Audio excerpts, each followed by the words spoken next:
Desde hace casi 2 siglos, vivimos en un mundo poblado por máquinas.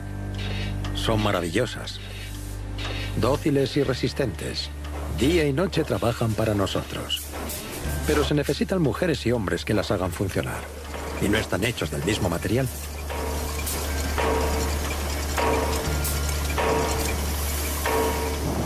La historia de la clase obrera está marcada por esta difícil convivencia entre lo mecánico y la vida.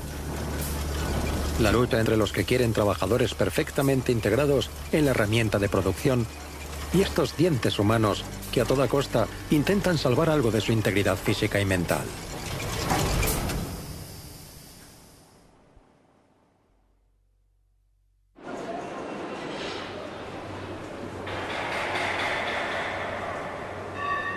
En la sangre de los otros, una película de Bruno Muell, filmada en 1974, un trabajador de la planta de Peugeot, en Sochaux, reflexiona sobre su trabajo en la línea de montaje.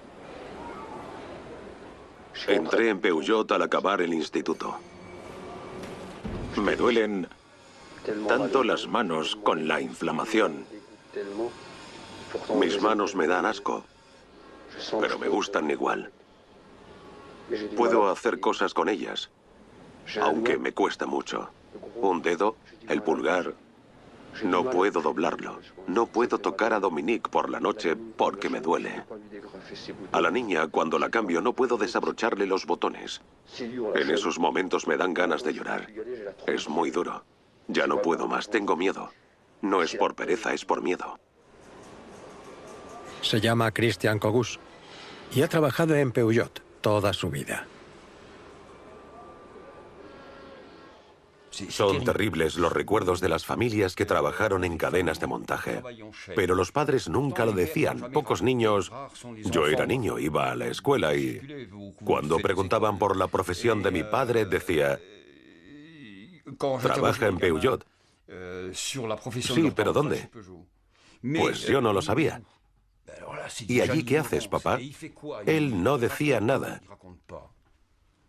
Y eso es la cadena también, no decir nada, porque no hay nada que contar. No es un trabajo noble, no es un trabajo gratificante. Y no quieres decirles a tus hijos que te pasas el día apretando tornillos sin saber qué sentido tiene.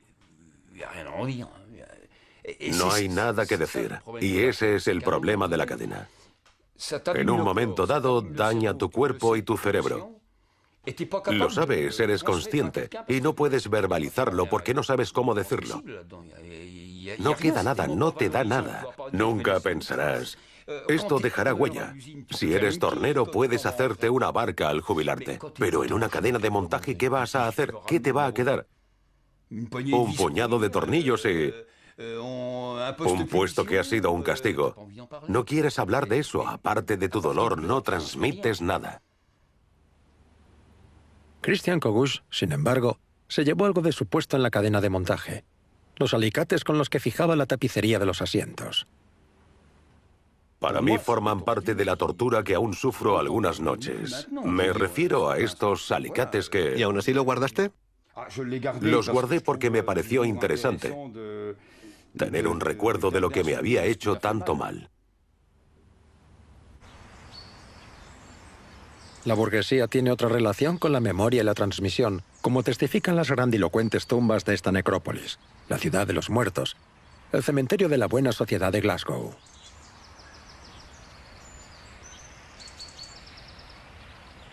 A la entrada del cementerio, entre las estatuas de los prohombres de la ciudad, figura la de James White, barón de Overton, dueño de la planta química más grande del país.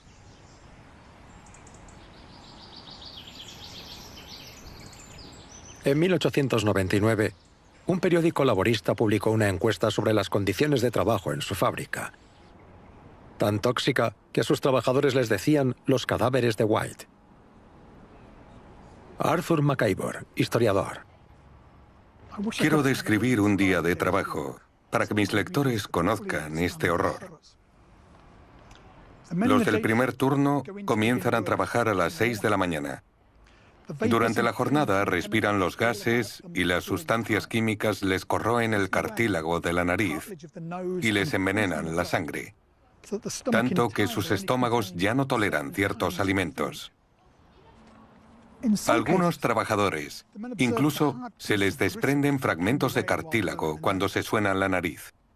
De los obreros de White que han sido examinados, ninguno tiene el cartílago intacto, ya que el vapor del cromo se lo ha perforado. La mayoría podría pasarse un lápiz por el agujero del cartílago de un lado a otro de la nariz. Algunos trabajadores confesaron que les pagaban a los compañeros para que les masticaran la comida. Por desgracia, sabemos poco sobre las consecuencias que estas condiciones tuvieron en la vida de estos obreros. Algunos perdieron el trabajo y cayeron en la pobreza. Otros quedaron al cuidado de sus familias, enfermos y mutilados hasta su muerte.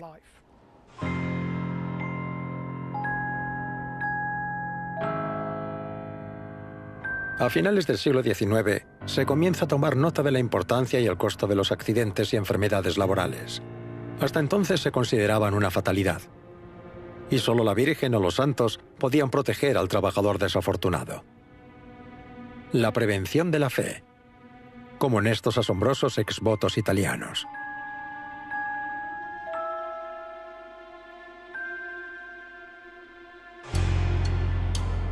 Los accidentes más espectaculares son las explosiones en las minas de carbón, que dejan cientos de víctimas.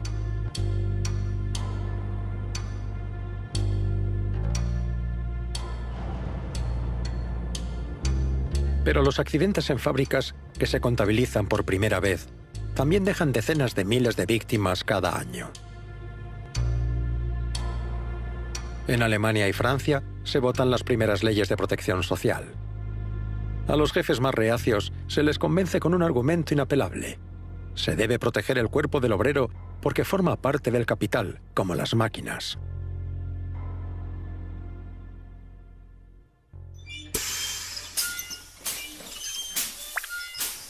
A mediados del siglo XIX, la máquina de vapor es el paradigma de la producción. Al observarla, los científicos se dan cuenta de que produce energía, pero según lo que consume. Deducen así la primera ley de la termodinámica, que luego aplican al cuerpo del trabajador, también considerado un tipo de máquina. También debe ser alimentado, mantenido, y es rebautizado como motor humano.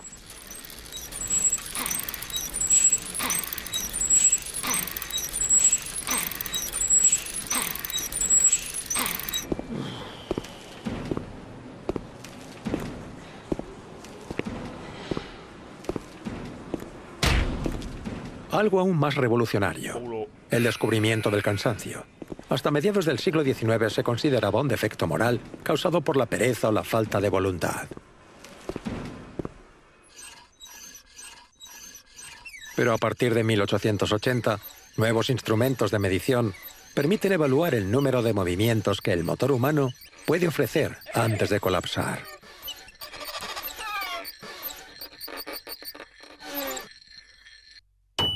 Otro enfoque innovador, el de Fremont, un asistente de Maré, que aplica el análisis fotográfico a los gestos del trabajador para calcular el movimiento óptimo del martillo y las manos.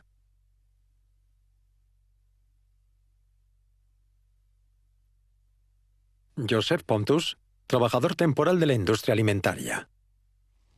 De hecho, el gesto más eficaz no es siempre el más espectacular. Voy a poner un ejemplo. Algo muy tonto como montar cajas, es decir, que una vez que la caja se abre, tiene que doblarse para que encaje en su fila. Tenemos un cúter, porque el cartón está pegado por el fondo y al principio.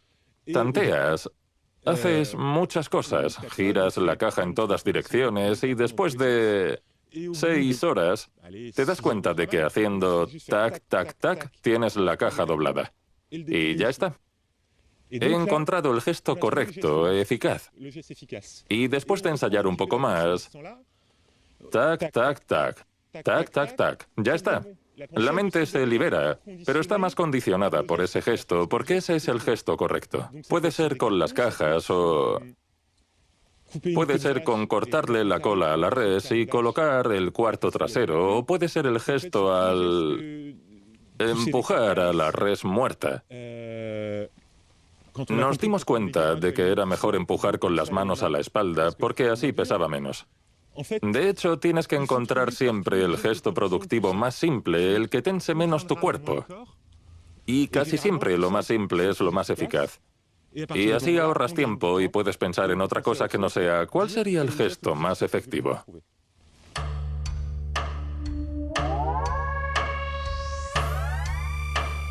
Para estudiar los gestos de los trabajadores, al estadounidense Gilbreth, que se ayuda de la fotografía y el cine, se le ocurre atarse a las manos unas bombillas.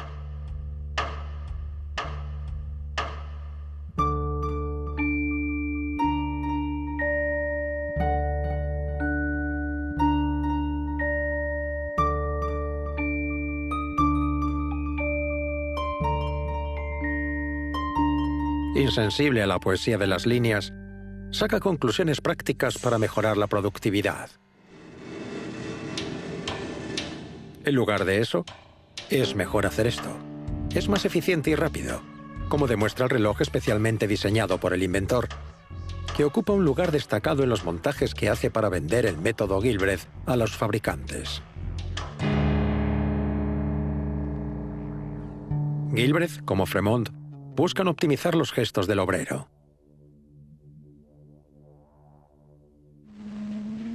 Todavía es necesario someter los cuerpos a esta nueva disciplina.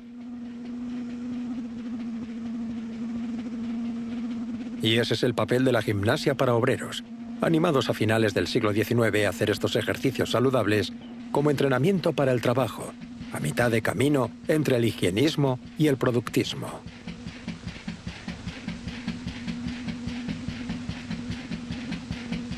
Así entrenaban los mineros de Donbass a finales de los años 20, y el cineasta Siga Bertov lo graba.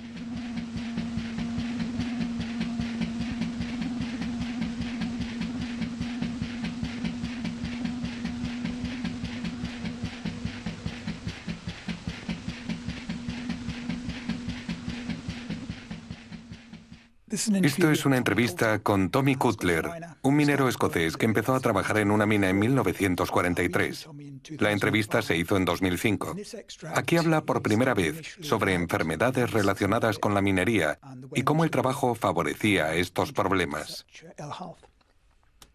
Bueno, todo el mundo sabía que los que padecían de neumoconiosis vivían de las ayudas del Estado porque ya no podían trabajar.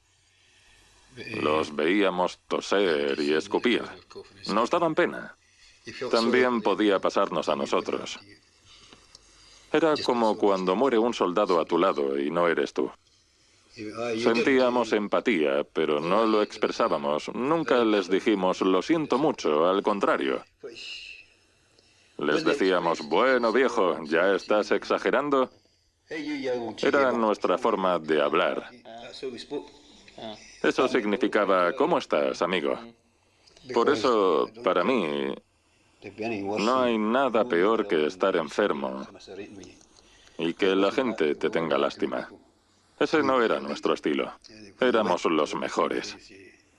Para trabajar en las minas de carbón, tenías que ser fuerte. Así era. Éramos alegres compadres. Eso nos creíamos. De hecho, éramos soldados. Lo que se refleja en los testimonios de estos hombres, ya trabajaran en la industria pesada, las minas de carbón, los astilleros o la industria del acero, es que tenían que reprimir sus emociones. Nunca lloraban, nunca expresaban sus verdaderos sentimientos. Tal vez no era así en la realidad, pero lo que cuentan en estas grabaciones, en estos testimonios, es que reprimían sus emociones. Creo que era algo inherente a la identidad masculina de la clase obrera tradicional del siglo XX. Esa actitud les provocaba un daño directo, porque asumían riesgos innecesarios por esa imagen de cómo debía comportarse un hombre. Por supuesto, los verdaderos culpables eran los empleadores, que eran responsables de las condiciones de trabajo que soportaban los mineros. Pero también existía una cultura laboral machista que dificultaba el cuidarse y hacía que pusieran en riesgo la salud. Así que a menudo los mineros entraban en las galerías sin protegerse, con máscaras, casco o respiradores. Lo irónico es que, en resumidas cuentas, estos hombres tenían el cuerpo destrozado, tanto por la presión de los jefes como por la de sus compañeros, que animaban a los más jóvenes a comportarse como hombres.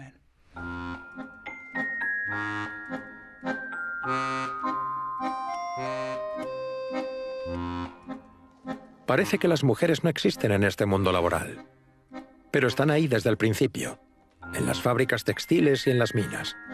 Eran las peor pagadas, las primeras en ser despedidas en épocas de crisis, y siempre eran las subordinadas para la empresa y para sus compañeros.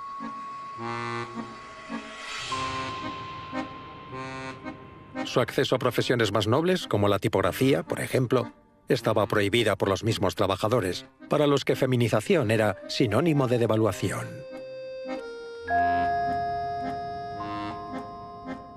Hacia finales del siglo XIX, las obreras aparecieron en escena gracias a ciertos casos que saltaron a la opinión pública, como el de las 1.400 cerilleras de Londres, que se pusieron en huelga pidiendo el derecho de comunicarse con el director sin la mediación de los capataces y solicitando un comedor aislado de los talleres para que el fósforo no contaminara su comida.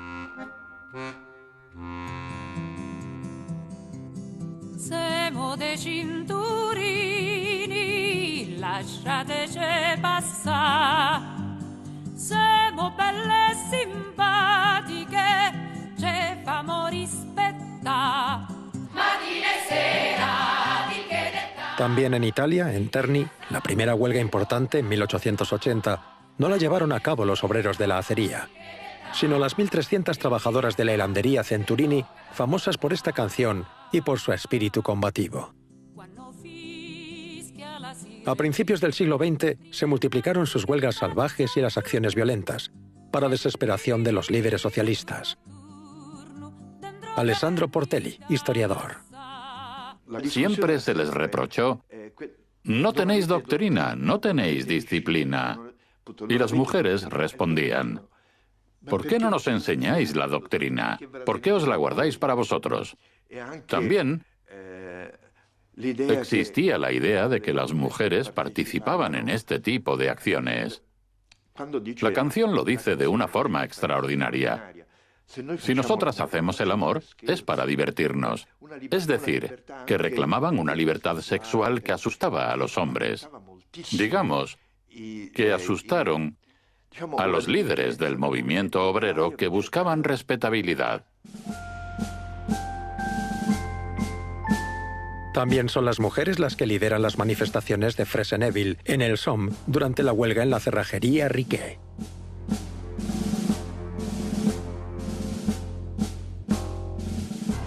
No tienen una bandera roja, así que llevan una tricolor, pero enrollada para que solo se vea el color rojo. Bandera tricolor, bandera roja. La lucha de dos símbolos. La bandera tricolor representa la República, pero también el patriotismo, que luego se convertirá en una verdadera religión de Estado. La bandera roja representa la revolución obrera, y también es una identidad de clase que no conoce fronteras. Es la bandera de la Internacional Obrera, y su lema es: Trabajadores del mundo, uníos. Junto a estos dos símbolos, la bandera negra de los anarquistas, minoritarios, pero muy activos.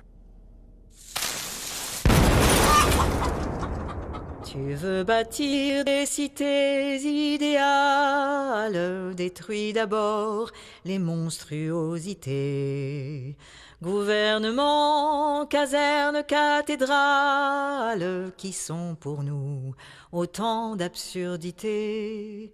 Dès aujourd'hui, vivons le communisme, ne nous groupons que par affinité.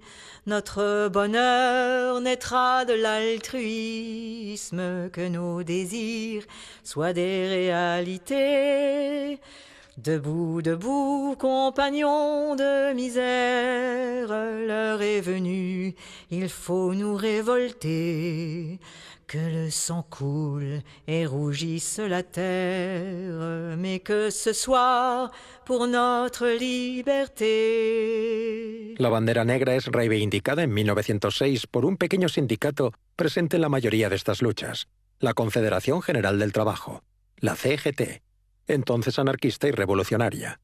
En la práctica, lucha por la jornada de 8 horas, a la vez que sueña con destruir el sistema con una nueva arma, la huelga general.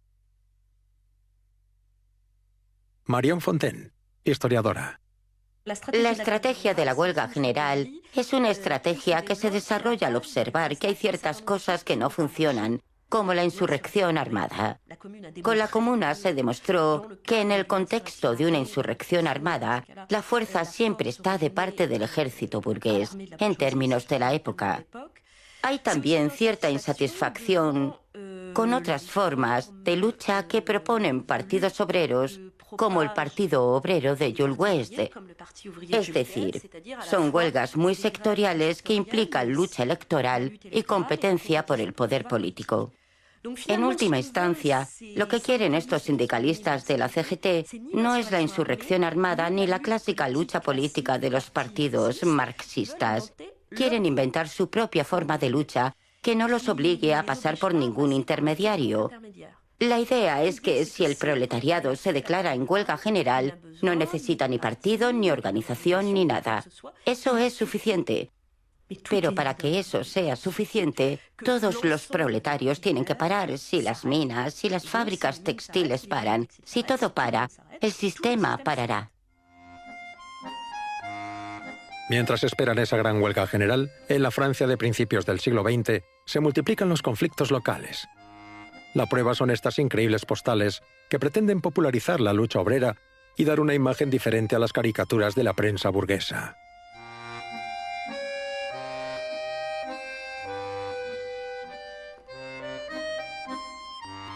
Estas imágenes, preparadas aparentemente tranquilas, no captan la violencia de los enfrentamientos. Aquí rodean a un caballo muerto del Escuadrón 21, la tropa que cargó contra los huelguistas.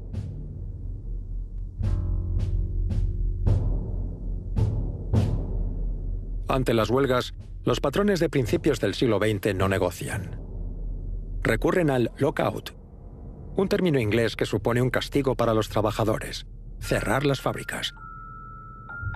Los obreros responden, como en Fougères, durante el gran cierre de 1906, inventando nuevas formas de solidaridad.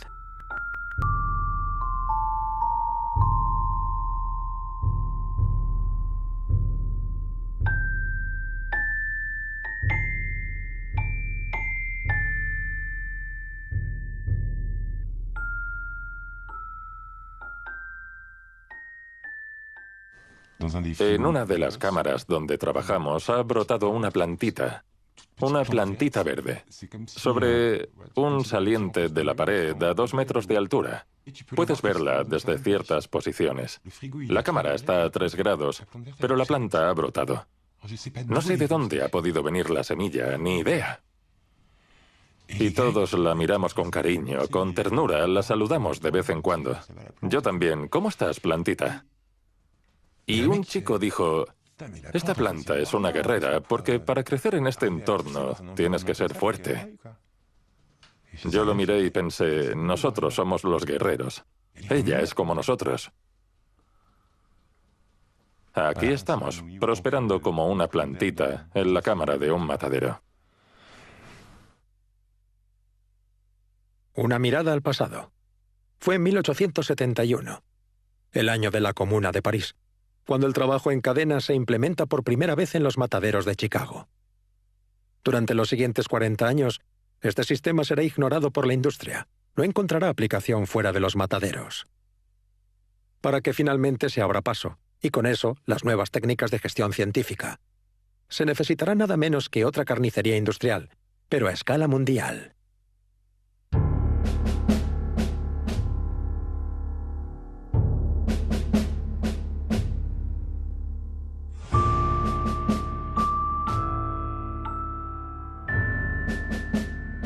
La guerra estalló el 28 de julio de 1914.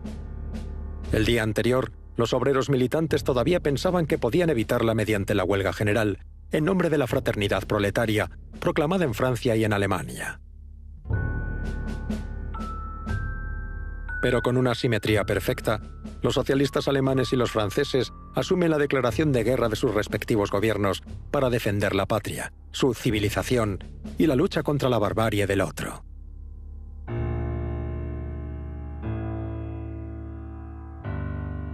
Si hubiéramos convocado una huelga general, dice un líder de la CGT, la clase obrera no hubiera delegado en el poder la obligación de dispararnos. Nuestros compañeros nos hubieran disparado. Eso responde a la gran pregunta que la mayoría de los obreros activistas medianamente conscientes se hacían antes de 1914. Es decir, ¿qué es más fuerte en caso de conflicto? ¿La conciencia de clase o el patriotismo?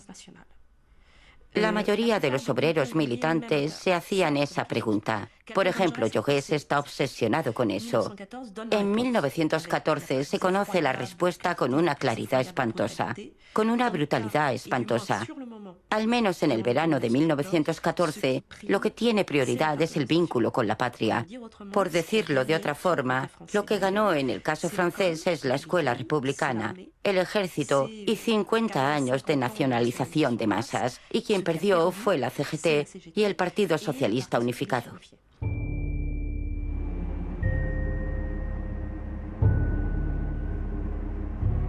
La coronación de 150 años de revolución industrial y tecnológica.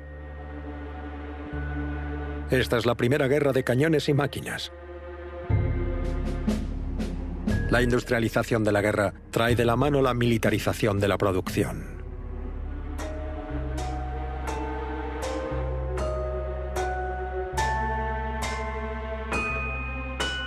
La racionalización de la producción, hasta entonces poco difundida en Europa, se ha convertido en lo principal. La victoria será para quien produzca más municiones y más bombas en menos tiempo. El desarrollo de la guerra da nueva legitimidad a las mujeres contratadas en masa en las fábricas de armas para hacer frente a la demanda. También legitima a socialistas y sindicalistas que, a ambos lados de la trinchera y convertidos en patriotas, han aceptado el juego de la unión sagrada. Pero el conflicto prolongado crea un deterioro repentino en las condiciones de trabajo y de vida. A partir de 1915, se reanudan las huelgas en todos los países beligerantes, no solo en las fábricas, sino también en los barrios, como la gran huelga del alquiler en Glasgow. Mientras mi padre está preso en Alemania, el casero ataca nuestra casa.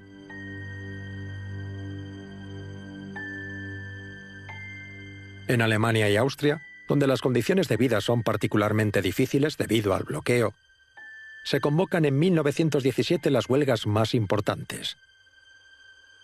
Estamos lejos del entusiasmo de agosto de 1914.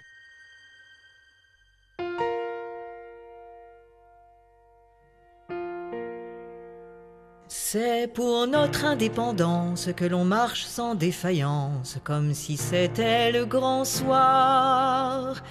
Que l'on soit syndicaliste, anarcho, socialiste, tout chacun fait son devoir. Qu'on sache que dans la fournaise, nous chantons la Marseillaise, car dans ces terribles jours, on laisse l'internationale pour la victoire finale. On la chantera au retour. El autor de la canción, el socialista francés Monteus, tenía razón. La internacional se cantará, pero no en Francia, sino en Rusia, donde la revolución estalla en 1917 y donde un partido que se dice marxista y comunista tomará el poder en noviembre de ese mismo año. Y por primera vez en la historia, se las arreglará para mantenerlo.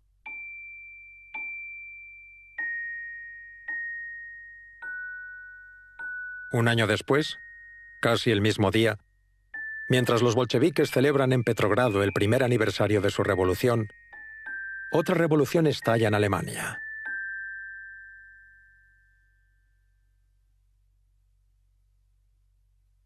Noviembre de 1918. El país acaba de capitular. El imperio ha sido derrocado y el Partido Socialdemócrata por fin llega al poder. Stefan Berger, historiador. El Partido Socialdemócrata alemán, tal como se desarrolló antes de la Primera Guerra Mundial, fue, en palabras de Karl Kautsky, un partido revolucionario, pero que no estaba listo para hacer la revolución. Sin embargo, al final de la Primera Guerra Mundial, Alemania vive una revolución. Todo comienza con un motín de marineros en Kiel, que se extiende rápidamente por toda Alemania. Pronto, comités de marineros, soldados y obreros toman el poder mientras el imperio alemán se derrumba. Es una revolución que comienza desde abajo, no desde arriba. El Partido Socialdemócrata alemán se había dividido durante la guerra, dando lugar a dos partidos socialdemócratas. Por un lado, un partido de derecha y por otro, un partido de izquierda. Este último se había opuesto a la guerra.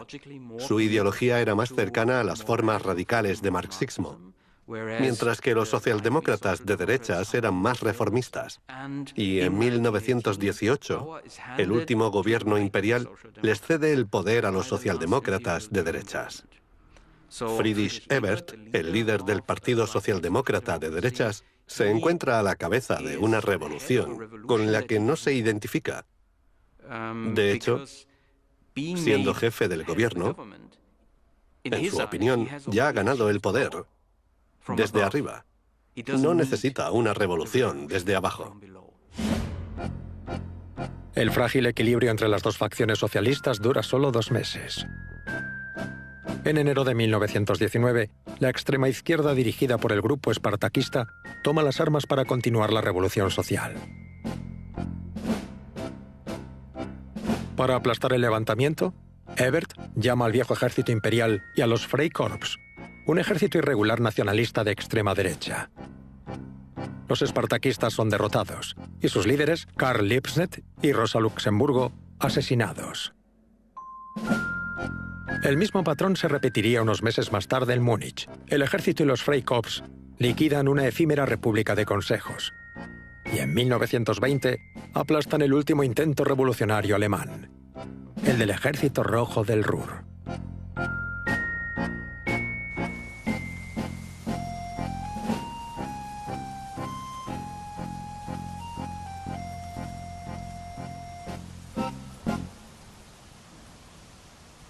En el cementerio de Dortmund, una discreta lápida recuerda a los 2000 muertos del Ejército Rojo del Ruhr. Es de 1926.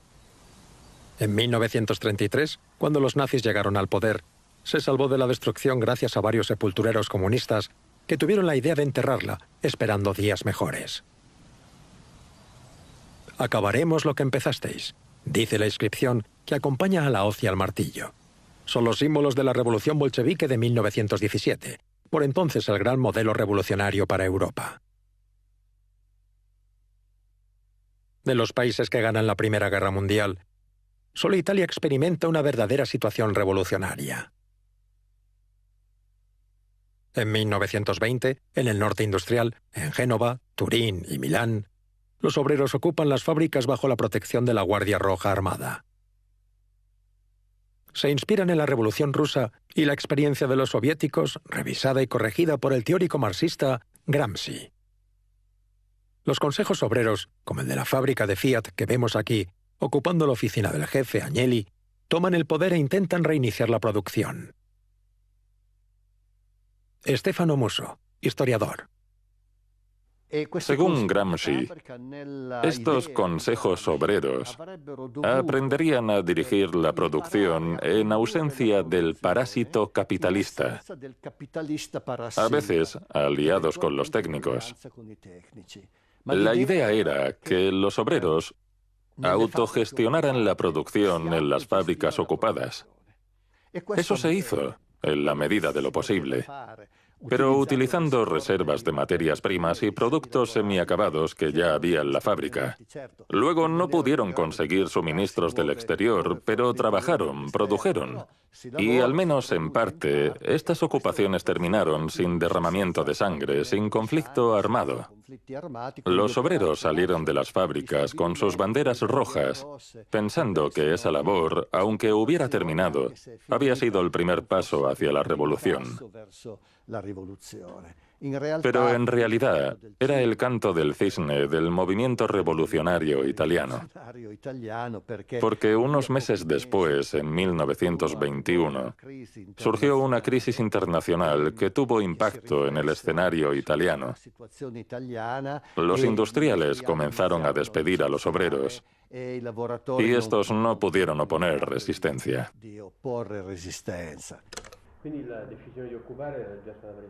La época de ocupación de 1920, según un trabajador de la acería de Terni. Éramos el taller más rojo de la acería. Muchos de nosotros propusimos ocupar la fábrica. En la zona donde se hacían los pernos, había un compañero, también obrero, Chamberlain Alfredo, y con él puse la bandera del Partido Socialista en la acería. Unos días antes, la escondimos debajo de la camilla de la enfermería, porque la enfermera era pariente de Chamberlain. Luego la colgamos de la torre que había a la entrada de la acería, donde estaba el reloj. Fuimos los dos, Chamberlain y yo, los que pusimos la bandera roja. Era medianoche. Esconden la bandera antes de la ocupación. La esconden en la enfermería porque la enfermera, que no es activista, es pariente de su compañero. Esta lucha de masas, que representa un momento épico del movimiento obrero italiano, tiene también una dimensión personal. Esa dimensión personal la aportan los lazos de parentesco, las amistades. El que habla, Remo Righetti, fue uno de los grandes personajes de la historia obrera y antifascista de Terni. Fue uno de los fundadores del Partido Comunista con una conciencia política muy fuerte. Sin embargo, cuando cuenta esta historia, no hay dimensión ideológica, es una anécdota de su vida. Y luego, por supuesto, termina la historia diciendo que fue un error parar la ocupación de la fábrica, que tendrían que haber continuado y hacer la revolución. Por supuesto, no fue posible. Siempre escucho esa idea. Si no ganamos, fue por nuestra culpa, por no haber peleado lo suficiente. Estaba muy presente en los relatos de la ocupación de estas fábricas, sobre todo en Terni. Para contrarrestar la revolución, los patrones italianos echan mano de los fascistas de Benito Mussolini. Milicias armadas de extrema derecha, creadas alrededor de un núcleo duro de veteranos. Los fascistas tienen un programa simple: abolir la lucha de clases al imponer por la fuerza la colaboración del capital y los trabajadores. Llegaron al poder en 1922 e inmediatamente destruyeron el movimiento obrero italiano, sus organizaciones y su memoria. Pero los fascistas italianos no son solo una milicia patronal a la antigua usanza. De la Gran Guerra, el fascismo asume una nueva idea. Sobre todo, no debe detenerse. La movilización total, decretada durante la guerra, debe continuar en tiempos de paz. Se instaura un estado de excepción permanente, donde todo el pueblo debe movilizarse por la nación, el partido y el líder. El Estado tradicional tenía el monopolio de la violencia, y el Estado fascista asume también el monopolio de la política, la economía, la justicia, la prensa, la cultura, la vida asociativa, el deporte. Lo controlan todo.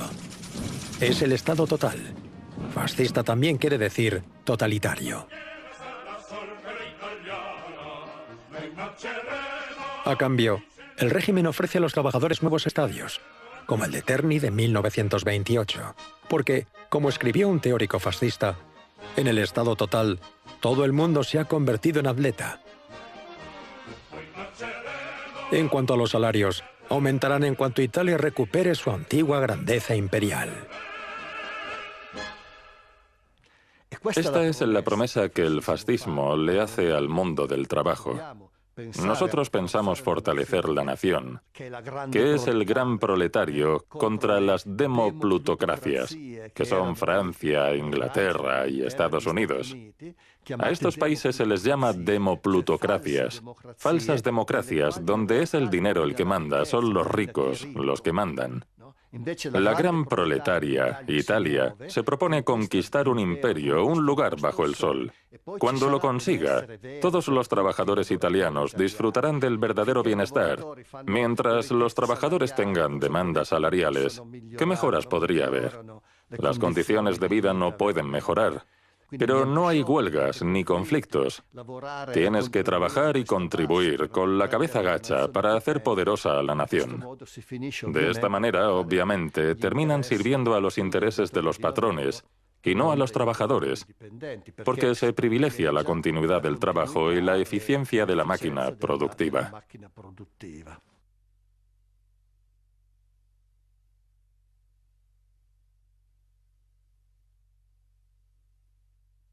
En los años 20, los trabajadores de las grandes empresas tienen un nuevo enemigo: la gestión científica, que comienza a imponerse a raíz de la Primera Guerra Mundial.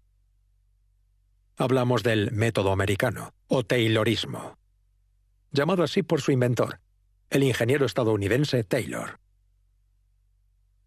Como todos los grandes inventos, el suyo comienza con una revelación. Trabajando como capataz en una fábrica a finales del siglo XIX, Taylor descubre que la imagen del obrero orgulloso de su trabajo y disciplinado es un mito. Los obreros que él observa multiplican los gestos innecesarios, aminoran disimuladamente el ritmo de la cadena, aunque eso implique sabotear las máquinas, y acuerdan entre ellos no hacer más de lo estrictamente necesario. En resumen, imponen su ritmo de trabajo, diga lo que diga la gerencia. Para someter a esos trabajadores, que son, dice, flojos por naturaleza, Taylor inventa una estricta separación vertical entre el diseño, propia de los trabajadores de cuello blanco, y la ejecución, reservada para los trabajadores de cuello azul, que realizarán tareas simples y repetitivas sin pretexto para deambular o pensar. El tiempo dedicado a esas tareas se evalúa científicamente. Es la ley del cronómetro, que impone el mismo estándar para todos y evita que los vagos estigmaticen a los buenos trabajadores. El bolchevique de Renault, un boletín mimeográfico de 1924, denuncia al símbolo del odiado sistema, el cronómetro, un vampiro que chupa la sangre del trabajador. You have booked your last book.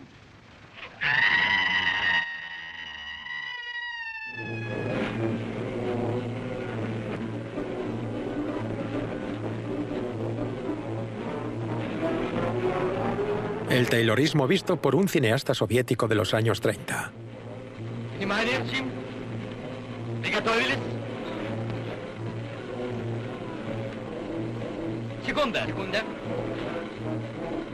Pero los mismos trabajadores que se levantan contra la tiranía del cronómetro en las fábricas lo aplaudirían en los estadios, donde se miden las hazañas de sus atletas favoritos. Son los registros, una palabra popularizada por el trabajo de Taylor, y que significa grabación. Porque se graba el desempeño del obrero para que se supere.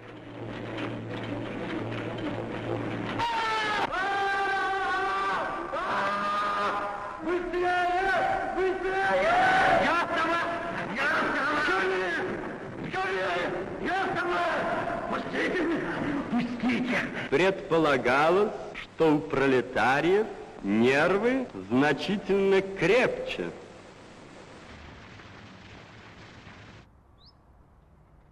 Así era el montaje en cadena durante los años 80 en la planta de Peugeot, en Sochaux.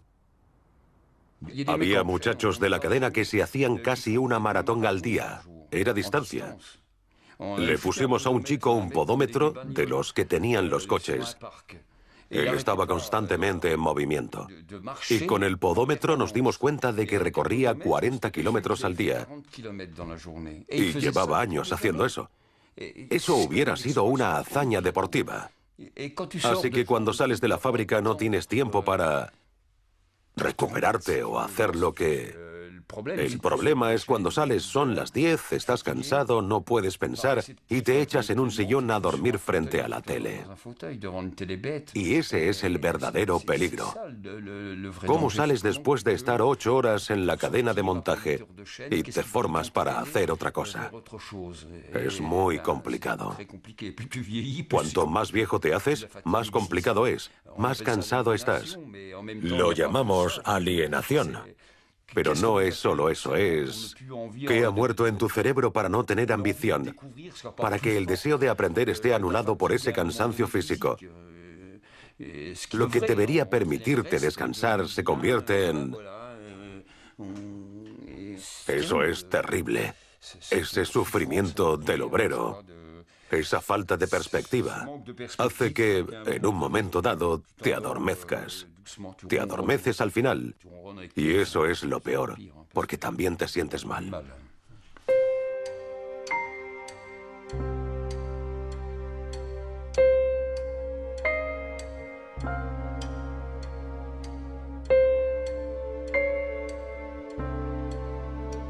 Encontrar fuerza para otras cosas. En 1926, Theo Godig, un trabajador cualificado de la fábrica Krupp, trabajaba en el turno de noche. Aprovecha la oportunidad para hacer este autorretrato contemporizador, violando el reglamento de la fábrica.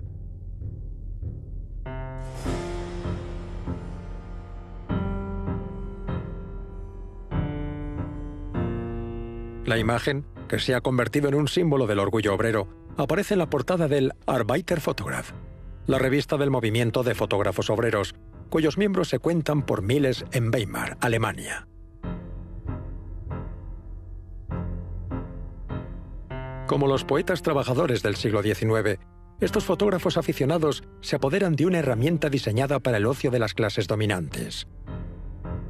Así pueden reapropiarse de su imagen, y también investigan otras formas de mirar, hasta entonces privilegio de las vanguardias artísticas.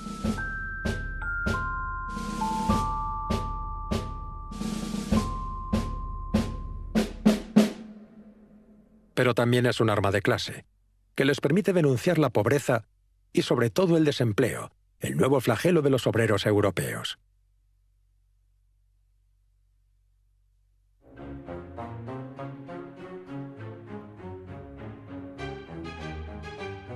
«1932. Estos parados deambulan por Berlín buscando trabajo, en una película de Bertolt Brecht y Zlatan Dudó. Kule Vampe, el estómago frío». El país más afectado es Alemania, con 6 millones de parados. El 80% son miembros del Partido Comunista Alemán. El Partido Nacional Socialista, el partido nazi, recluta a estos obreros alemanes descontentos, mientras que los obreros cualificados, que todavía tienen trabajo, apoyan al Partido Socialdemócrata, que es sobre todo legalista.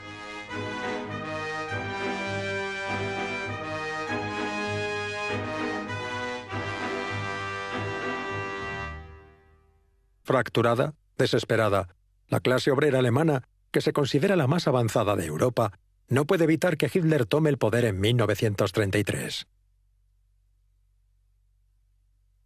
Hitler, el nuevo mandatario alemán, en una fábrica de Siemens. Se proclama el revolucionario más conservador del mundo. Un 40% de los miembros de su partido son obreros. 30 de abril de 1933. Las mujeres preparan las pancartas para la gran celebración nazi del 1 de mayo. Incluso Hitler, un maestro en el arte de confundir a las masas, crea la celebración del Día Nacional del Trabajo. Thomas Lidenberger, historiador. Hay que tener en cuenta que varias generaciones de trabajadores Habían luchado por eso. Durante generaciones habían salido a la calle el 1 de mayo. Algunos habían perdido su empleo, otros se habían enfrentado a la policía solo para poder celebrar ese día de fiesta. Se vestían de domingo para la ocasión.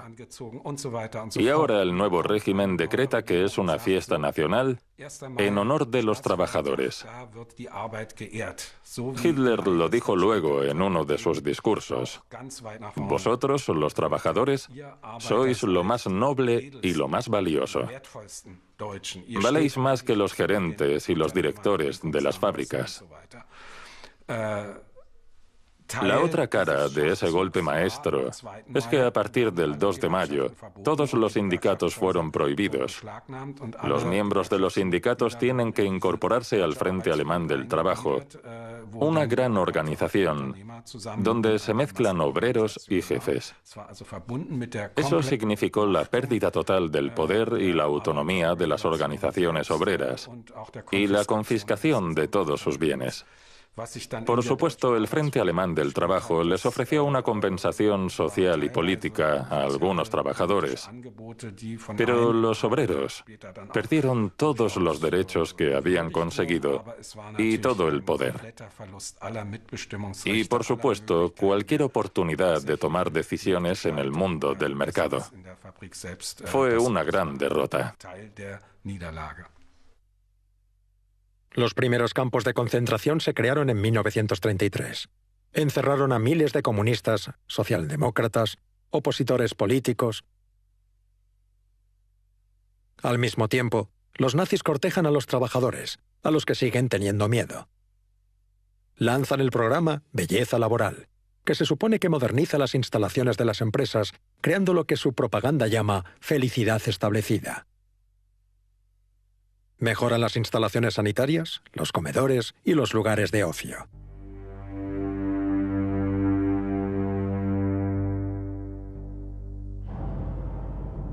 Aún más popular es Su fuerza a través de la alegría, un programa de ocio obrero que inventa el turismo de masas, organizando grandes cruceros con los que miles de obreros alemanes visitan los puertos de Europa.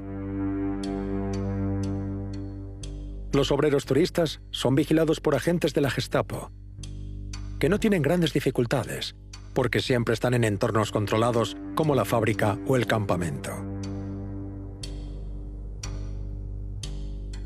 La represión diaria, la vigilancia, las denuncias en el lugar de trabajo y los pocos gestos aislados de resistencia no dejaron imágenes.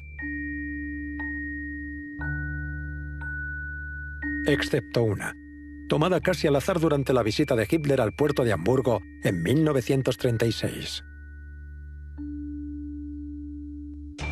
Entre los cientos de trabajadores que hacen el saludo nazi, hay uno que, tercamente, mantiene los brazos cruzados. Un hombre solo, pero que encarna la resistencia obrera dentro de este desastre colectivo.